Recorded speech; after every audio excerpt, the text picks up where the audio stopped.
Few filmmakers understand the power of a single word quite like Martin Scorsese. For over 5 decades, he's been at the forefront of American cinema, creating everything from the gritty streets of Taxi Driver to the wild, hedonistic excess of The Wolf of Wall Street. But behind his cinematic genius lies a relentless quest for authenticity, one that's inspired some of Hollywood's biggest stars and, at times, pushed them away. While Scorsese has built lasting collaborations with legends like Robert De Niro and Leonardo DiCaprio, relationships that have shaped some of the greatest films ever made, not every actor has found it easy to work with his demanding vision. These creative clashes often reveal as much about the actors themselves as they do about Scorsese. So today, let's take a closer look at 6 actors whose creative differences with Scorsese left a lasting mark on their careers, his films, and the way we see the art of filmmaking. James Caan. Let's start with James Caan. Back in the early 1970s, Caan was on a high after his iconic role as Sonny Corleone in The Godfather. His raw energy and intense presence made him one of the most sought-after actors of the time.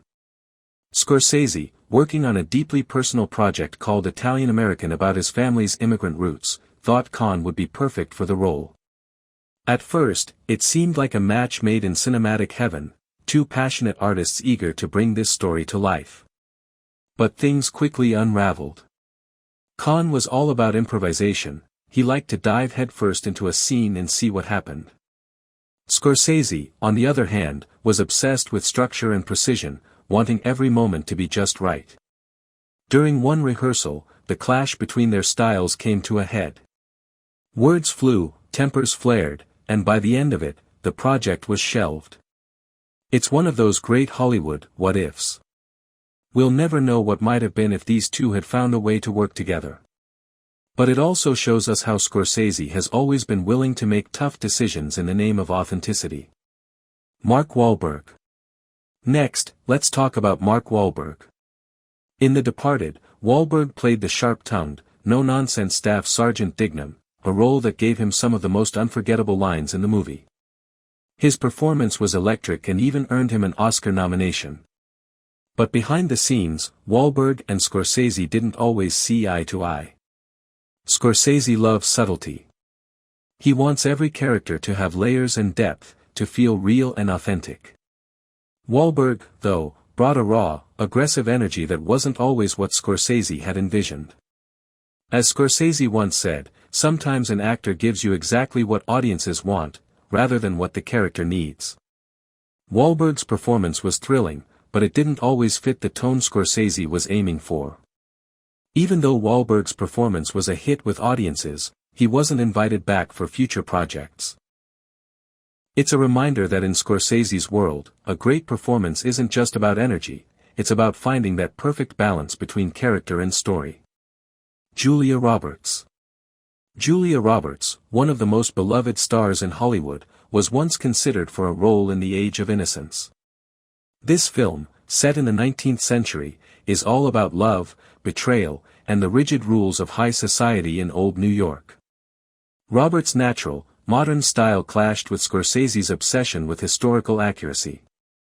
For Scorsese, every detail had to feel authentic, from the costumes and dialogue to the tiniest facial expressions.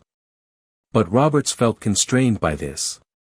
She wanted to bring her own spark and modern sensibility to the role, and ultimately, she decided to walk away from the project. Michelle Pfeiffer stepped in to play the role instead, and Roberts' brief chapter with Scorsese ended up as just a fascinating footnote in both of their careers. It's another reminder that even the biggest stars can find themselves out of step with a director's vision. Ryan O'Neal.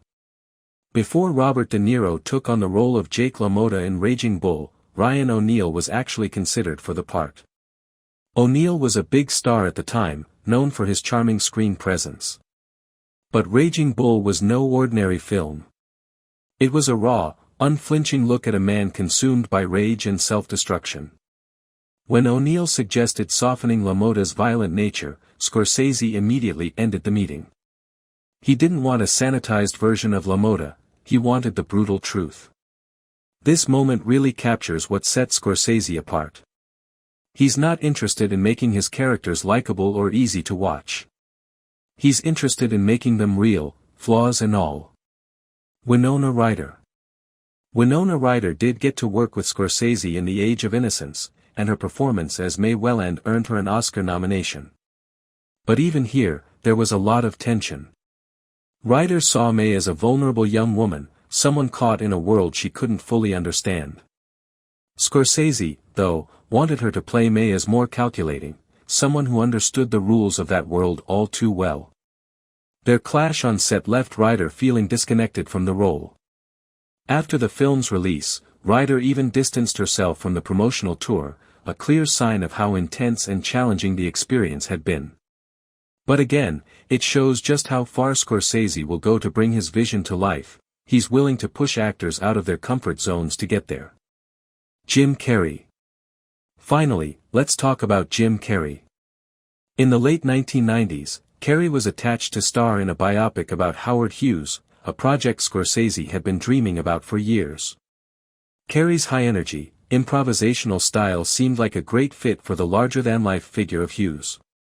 But as they began working together, the differences in their approaches became obvious. Carrey wanted the freedom to experiment, to play around in the moment. Scorsese, meanwhile, was laser-focused on precision and control.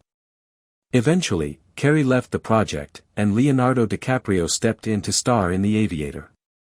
It was a classic example of how even the most promising collaborations can fall apart if the creative visions don't align. For Martin Scorsese, filmmaking isn't just about what we see on screen, it's about every choice, every conversation, and every creative clash that shapes the final story. These 6 stories remind us that even the most talented actors can struggle when faced with a director who refuses to compromise on his vision. It's not about egos, it's about the relentless pursuit of authenticity. In an industry built on compromise, Scorsese stands out for his dedication to truth, no matter how messy or difficult it might be. So the next time you watch a Scorsese film, remember, every scene you see is the result of countless discussions, arguments, and moments of vulnerability. And that tension, that's where the magic really happens. Thanks for watching. If you enjoyed this deep dive into the behind-the-scenes world of Martin Scorsese, don't forget to hit that like button and subscribe for more stories about the art and drama of filmmaking. And let me know in the comments, did any of these stories surprise you? Or do you have a favorite Scorsese moment that always sticks with you? I'd love to hear your thoughts. Until next time, thanks for being here, and I'll see you in the next video.